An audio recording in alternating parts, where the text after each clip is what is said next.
Buenas tardes a los amigos y seguidores del canal. Vamos a hacer un video para aquellos que estén comenzando con el proceso de diseñar alguna estructura de, de edificios de pocos niveles, tratando de seguir una secuencia de razonamientos para arribar a buen puerto, ¿no?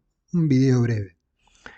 Entonces, supongamos que estamos trabajando en el diseño que nos han encomendado para mi estudio de ingeniería estructural, que en realidad está conformado por dos jóvenes recién egresados que están abordando con entusiasmo sus primeros desafíos. Y en este caso nos ha tocado un edificio de 15 niveles de departamentos, no es poca cosa, con espacios libres mayores a los requeridos usualmente, con algunas irregularidades en elevación en plantas, o sea que se presentan algunos apeos de columnas sobre vigas, varios apeos de vigas sobre vigas. Todo esto implica vigas con luces mayores a las habituales, los espacios libres mayores, falta de continuidad en la trayectoria de las cargas al haber apeo de columnas sobre vigas, luces en losas de mayores dimensiones porque las luces entre puntos de apoyo de columnas son mayores. Podemos encontrar elementos estructurales puntuales que yo estimo a priori que pueden estar fuertemente solicitados. Después veremos si esas estimaciones se presentan en la realidad. Y excentricidades por ubicación no deseada de tabiques contra el viento entre el centro de rigidez y el punto de aplicación en planta de la resultante de viento, ¿sí? Porque la disposición de arquitectura me marca que el núcleo de escaleras y sensores está en una posición que no es la ideal. Bueno, es una serie interesante de elementos adicionales como para salirnos de la comodidad de un edificio de 5 o 6 pisos, muy simétrico, muy teórico de facultad. Entonces vamos a repasar algunas ideas conceptuales sobre el desarrollo del proyecto. ¿Qué les parece? Supongamos que el edificio que tenemos a desarrollar es de este tipo. Son 15 niveles de departamentos, tabique de circulación vertical de escaleras y sensores es en rojo, losa de hormigón armado macizas in situ y columnas y vigas marcadas. Antes de que contáramos con la aparición de computadoras, ¿sí? Los modelos, como el que vimos anteriormente, eran desarrollados con los recursos disponibles que teníamos.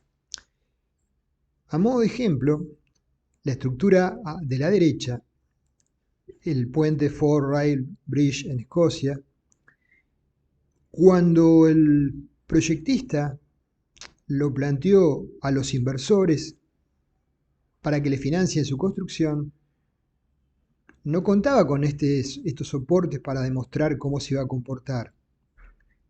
Entonces desarrolló un modelo, como el que vemos a la izquierda, que básicamente representaba el camino de las fuerzas y los elementos principales de esa estructura para convencer a los inversores de que esto iba a funcionar.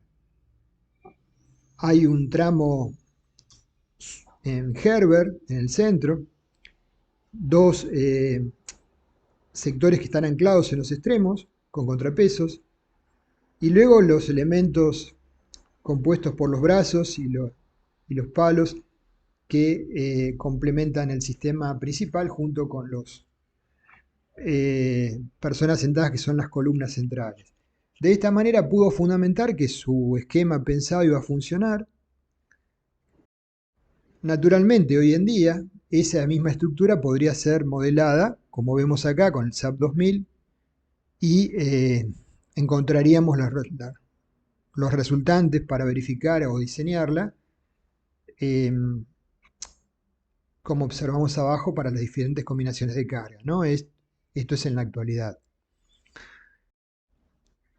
La mayor parte de los fallos estructurales no se deben a errores de análisis estructural, sino a diseños de armado mal concebidos, ¿no? La calidad de una estructura, esto nos decía el profesor ingeniero Álvaro Menseguer, depende fundamentalmente del diseño de sus armaduras. O sea, el detallado de las armaduras, del diseño de las armaduras, depende mucho la calidad de la estructura y cómo se vaya a comportar. Y Torroja, a su vez, el profesor Torroja, manifestaba: las estructuras de hormigón no trabajan como se las calcula, sino como se las arma, sabiamente. Vean el ejemplo de la izquierda, una viga continua, con momentos positivos en los vanos para cargas gravitatorias, como ven a la derecha, con un diagrama de momentos muy simple, positivos en los vanos y negativos sobre apoyo. Esto es lo que nos devuelve el software ante el esquema estructural que tenemos de izquierda a la derecha, que serían los diagramas de momentos flectores. Ahora, si acaso de luego omitimos las armaduras negativas sobre los apoyos centrales, ¿sí? ¿Qué es lo que va a ocurrir? Que cuando la estructura trate de comportarse según el esquema de la izquierda y los momentos flectores en las zonas negativas agoten la capacidad de tomar tracciones del hormigón, se va a producir las fisuras en esas zonas y una redistribución de momentos tendiendo a trabajar como vigas simplemente apoyadas. Esto naturalmente puede no ser admisible porque esta redistribución de fuerzas puede marcar deformaciones importantes, cuadros de fisuras no deseables, y habría que ver si los tramos han sido diseñados para tolerar diagramas de momentos flectores simplemente apoyados, que son bastante mayores a los que vemos. Entonces, nuevamente, para esta estructura tan sencilla, se ve manifestado la expresión de Torroja. Las estructuras de hormigón armado no trabajan como se las calcula, con el esquema de izquierda y derecha, sino como se las arma. Entonces, como conceptos básicos del análisis estructural, tenemos por un lado la estructura, que es un conjunto de elementos resistentes que debería ser capaz de mantener sus formas y cualidades a lo largo del tiempo, la vida útil, bajo la acción de las cargas y agentes exteriores a los que ha de estar sometido. Ya vimos el concepto no solo de cargas, de L, omega, S, que serían acciones sísmicas, sino también agentes exteriores respecto al tema de durabilidad. Y por otro, esto se transforma en acciones sobre la estructura, y la respuesta de la estructura son deformaciones y esfuerzos, momentos flectores últimos, momentos torsores últimos, esfuerzos de corte último, esfuerzos de axiles últimos. ¿Sí? Las deformaciones principalmente, no puse acá fisuración también, sería el tema a controlar bajo el nivel de carga de servicio. Entonces, bajo el concepto de diseño límite, se analizan las secciones críticas de la estructura. La estructura básica sencilla anterior era tramo y apoyo, y se compara la demanda con la resistencia de esas secciones para lograr tener una adecuada seguridad. Supongamos que estamos trabajando con esta estructura que manifestamos anteriormente y el esquema de tabiques se ve en corte y en planta, es en rojo. Hay un espacio de aire-luz, entonces la estructura, cuando el viento acciona según el eje X, evidentemente tiene un centro de rigidez que no está ubicado sobre el eje central de simetría, sino estaría desplazado en la planta, lo vemos, hacia arriba. ¿Sí? No alcanzo a ver las letras, pero hacia la parte superior. Pero la resultante de viento estaría ubicada en el centro, en el eje de simetría. Entonces, cuando aplicamos el viento en esa dirección, ¿qué es lo que ocurre? Que hay una traslación de la planta y un giro. ¿Sí? No solamente una traslación, sino una traslación y un giro. Y el giro es diferente según el nivel que tomemos. Acá tomamos dos niveles y observamos claramente el giro a la derecha es en los primeros niveles y a la izquierda en los últimos niveles. Adicionalmente a esto, el viento no solo ocurre según el caso 1 y 2, sino también debe ser tomado para edificios de más de 20 metros, como es el caso del que estamos hablando.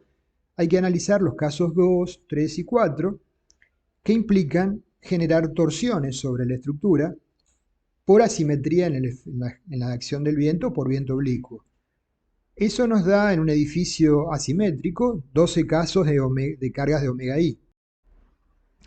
Estas serían las combinaciones básicas cuando tenemos un edificio de este tipo, ¿sí? Traté de tapar en rojo las acciones que no serían determinantes en una estructura de este tipo, naturalmente contemplando que no haya acción sísmica, que no estemos en zona sísmica. Y si el edificio fuera simétrico, cuando menos habría 6 casos de omega I a considerar. Entonces, avanzando un poquito más, ¿tengo los planos de planta y corte de arquitectura? Sí, los tenemos. ¿Tengo definidas las particiones internas de cada nivel, las paredes? ¿Y qué tipo de cerramientos voy a hacer? ¿Ladrillo hueco? ¿Durlock? Sí, lo tengo definido. Tengo definido de las plantas los tipos de contrapiso, características del mismo, espesores y tipo de pisos, carpetas y pisos. Sí, perfecto. ¿Existe algún local que probablemente a futuro no sea utilizado como un ambiente del departamento, sino como un depósito, sala de máquinas u otro? Lo chequeo. ¿Todas las losas están definidas al mismo nivel? Ya veremos por qué esto es importante. Entonces, tengo las respuestas a todo lo anterior. Esto es fundamental. Entonces puedo desarrollar tentativamente el planteo estructural de losas, vigas y columnas, haciendo una estimación de secciones requeridas y una primer corrida. ¿Se me presentan apeos de vigas sobre vigas? ¿Tengo algún apeo de columnas sobre viga? Esto va a requerir que las vigas que soportan el apeo de otras vigas tengan algo más de rigidez, y cuando hay alguna viga que soporte el apeo de una columna, esa viga tendrá que tener no solo la resistencia en estado último requerida, sino limitadas las deformaciones bajo el nivel de cargas permanentes, ¿sí? Porque si no vamos a tener problemas a nivel de servicio.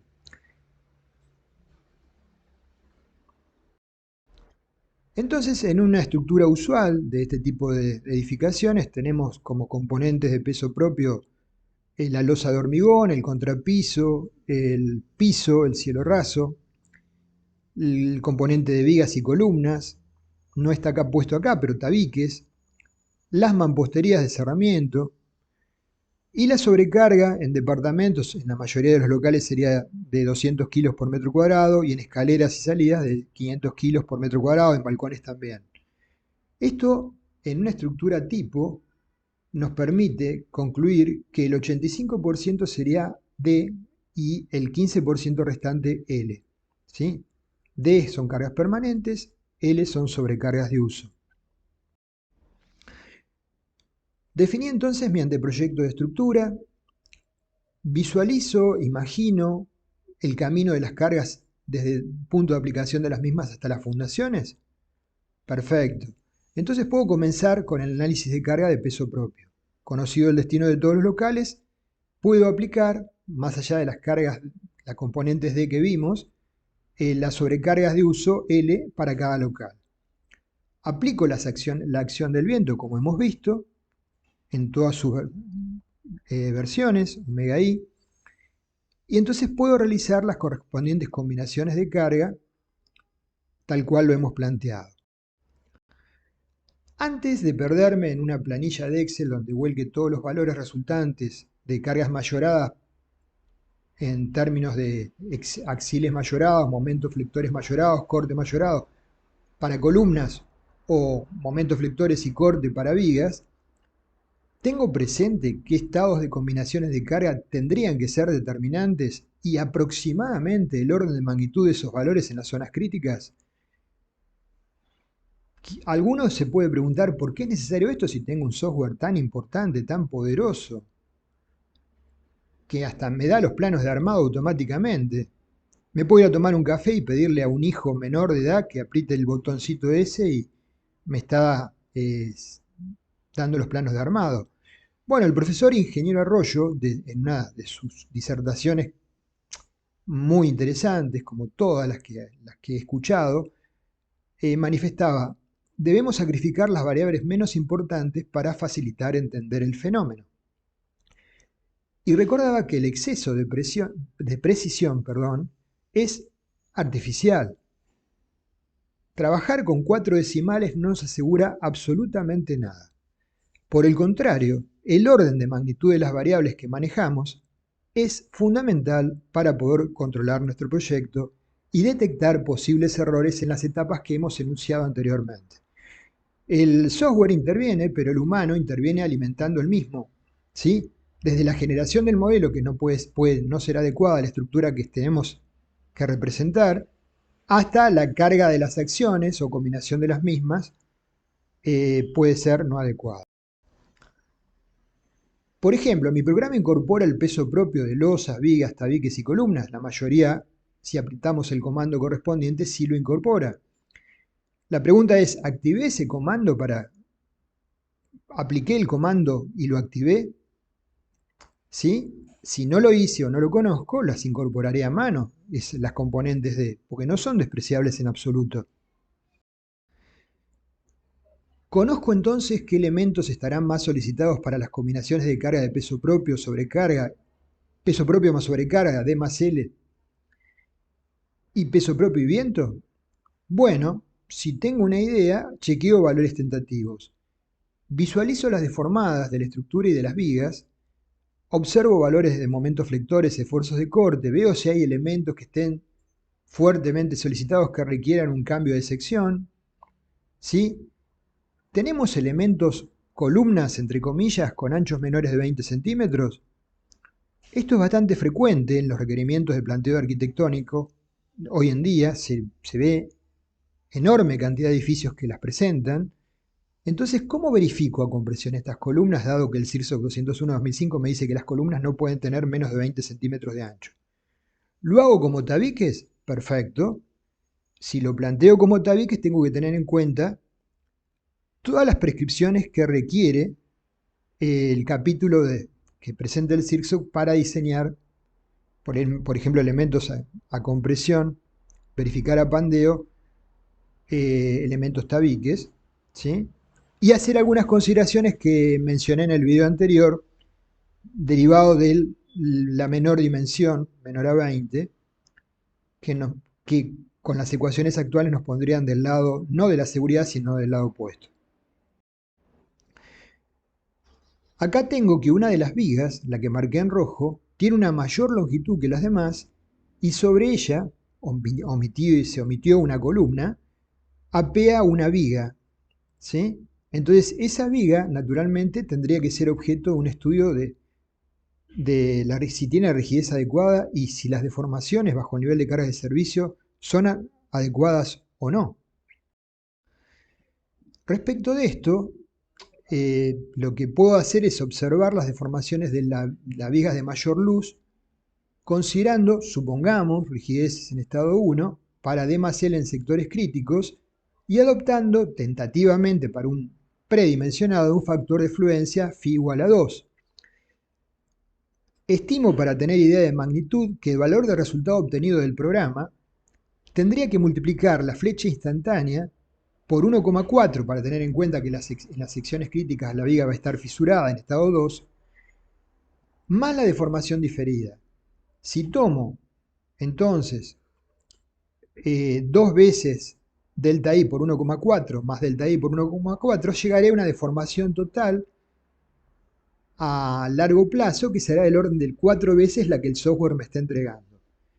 Esto es solo para un predimensionado. Por supuesto hay software que permiten considerar la rigidez en estado 2, el método de Bishop, por ejemplo, y obtener, con mucha definiendo un factor de fluencia y obtener las deformaciones instantáneas y a largo plazo mediante una metodología más adecuada, ¿sí? Esa metodología más adecuada, si el software no la aplica para nivel no de predimensionado, sino de dimensionado, la podemos hacer manualmente, por ejemplo, para la viga crítica que estábamos mencionando, ¿sí?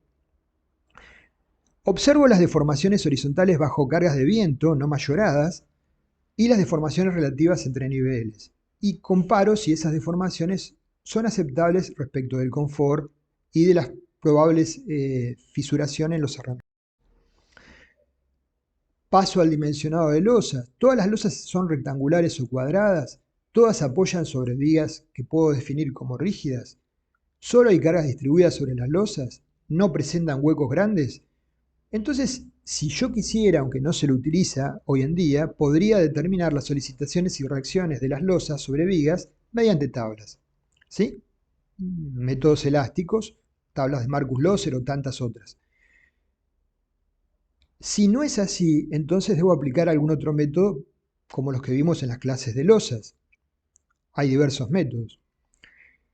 Ahora, si poseo y domino el software que me permite modelar las losas como elementos finitos de placas, ¿están todas las losas al mismo nivel? Sería la pregunta. Si la respuesta es sí, bueno, procedo a analizarla con el software con algunas consideraciones. Por ejemplo, las vigas, la rigidez torsional de las vigas, ¿le voy a poner 1? Si le pongo 1 a la rigidez torsional de las vigas, las losas en contacto con las vigas de borde me van a dar momentos negativos en las losas, en el apoyo, que no van a representar la realidad bajo el nivel de carga de servicio. Porque la viga, la rigidez torsional de la viga, cuando pasa de estado 1 del estado 2, disminuye sensiblemente más que la flexional. Entonces, ese empotramiento de la viga, de la losa en la viga, no se va a presentar en la realidad, salvo que la viga tenga unas dimensiones muy poco usuales. Entonces tendría que afectar las rigideces torsionales reduciéndolas para analizar esto. Ahora, si las losas no están todas al mismo nivel, tengo que evaluar cómo hago el modelo para evitar que surja una continuidad entre losas de nivel cuando esa continuidad no se presenta así. Entonces, la mayoría de los software, acá vemos una losa descendida, presenta, ¿sí?, a falta de una instrucción expresa, ubica los centros de gravedad de las losas y las vigas al mismo nivel. Entonces, si hay losas descendidas, como el caso que mencionamos, no las detectaría si no le indicamos nosotros, y va a indicar continuidad y momentos negativos sobre apoyos concurrentes de magnitudes que no van a ser reales, dada la ubicación diferente de los ejes. Entonces acá veo una losa descendida. En el caso de losas descendidas como la marcada a la derecha, la viga que las soporta, cuando el software hace el cálculo, el cálculo de solicitaciones y el diseño de armaduras, y observo la armadura de corte. La armadura de corte es la adecuada para considerar el corte como losa superior, más el adicional de corte derivado de que la carga está aplicada en la cara inferior de la viga. ¿Sí? Ya hemos visto cómo hacer ese cálculo, es muy simple. Lo podemos verificar a mano en una viga y si no lo hace, incorporarle la armadura adicional. Las longitudes de anclaje que plantea el programa de diseño en barras de diámetro importantes, ¿correcto? Sobre todo, fíjese, apoyos continuos, ¿sí?, en vigas importantes, donde los momentos flectores tengan magnitudes importantes. ¿Cuál es la longitud en la optimización de barras? Se utiliza barras de mayor diámetro. ¿Qué le da a esas barras? Se puede hacer el decalaje del diagrama de momentos y queda la longitud de anclaje requerida que indica el software, el reglamento, perdón. Lo que indica el software verifica esto. Podemos hacerlo con en cualquier sección crítica donde haya una barra, por ejemplo, de 20 milímetros, y verificar si esto se cumple. Si no, atención. ¿Existe por la relación de luces y alturas elementos que ya no se comportan como vigas esbeltas, sino como ménsulas cortas? Suele presentarse esta situación. La pregunta es, ¿cómo arma mi programa de diseño estas vigas? ¿Coloca los estribos verticales? ¿Sí? Porque las interpreta en la rutina de diseño como vigas y por lo tanto los estribos son verticales. O bien se puede indicar que no lo son y tiene una alternativa de diseño para ménsulas cortas o vigas no esbeltas, donde la armadura principal va a ser horizontal, según hemos visto cuando vimos el tema. Entonces, ¿el armado que nos plantea el software es correcto? Bueno, esto tenemos que verificarlo. ¿Existen elementos sometidos a torsión, como vemos en esta estructura? Bueno, Si existen, tenemos que ver cómo es el diseño que desarrolla el software y el detallado de armaduras y visualizar e interpretar si para nosotros es correcto. ¿Existen apegos de vigas sobre vigas? ¿Se coloca una armadura adicional de suspensión en la zona de vinculación de viga secundaria con viga principal? Este es un esquema de Leonhardt muy antiguo. Bueno, tenemos que ver cómo lo plantea el software, hacer un cálculo a mano de la armadura adicional y ver el detalle de armado si lo está cumpliendo. ¿Existen elementos que por las relaciones geométricas ya no cumplan el requisito de trabajar como vigas esbeltas? Por ejemplo, acá tenemos vigas de transición de dimensiones muy importantes, en una estructura importante, en la cual no se va a cumplir la condición de viga esbelta. Entonces hay que ver el diseño y detallado de estos elementos mediante el software. Capaz que debemos desarrollar un modelo de bielas y tensores para analizar correctamente estas zonas. ¿Existen vigas con anchos mayores a 40 centímetros?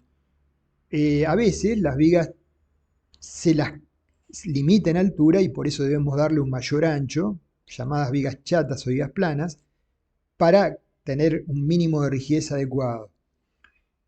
O en otras ocasiones hay vigas sobre las que apean columnas, en cuyo caso se requiere necesariamente un ancho mayor que la columna. Entonces, ¿cómo desarrolla el detalle de estribos de corte del programa? ¿Estribos de 2 ramas? Porque en el caso de que sean anchos mayores a 40, tenemos que comenzar a pensar que los estribos de 2 ramas no van a funcionar adecuadamente porque se van a concentrar los puntales de compresión en las armaduras de esquina, ¿sí? Y eso puede generar una falla prematura o cuadros de fisuración no deseables. Necesitaríamos estribos de más de 2 ramas.